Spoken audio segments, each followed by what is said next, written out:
The most important book in Indian history was missing for 700 years. This is how it came back. In January 1905, a librarian in Mysore announced something that rewrote ancient Indian history. A Pandit from the Tanjore district had walked into his library carrying a bundle of palm leaves, a book scholars knew only from quotations inside other books. The Pandit's name was never even recorded.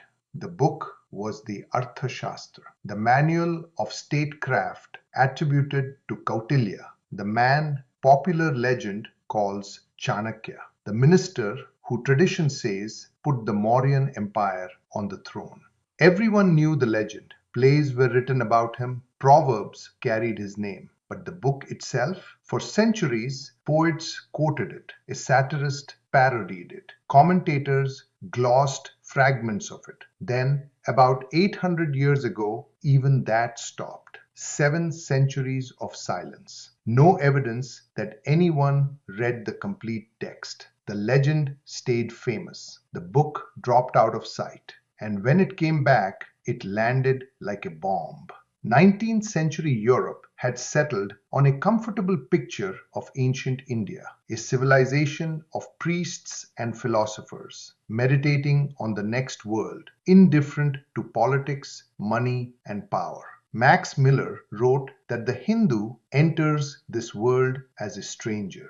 Then the librarian R. Shamasastri started translating, and what came out was an operations manual. How to tax, how to license gambling houses. The state supplies the dice and takes 5% of every win. How to test a minister's loyalty with staged conspiracies. How to run spies, 9 kinds, including the fake holy man, publicly starving on a handful of vegetables, secretly fed his favorite meals, while agents spread word of his supernatural powers. And how to keep the king alive.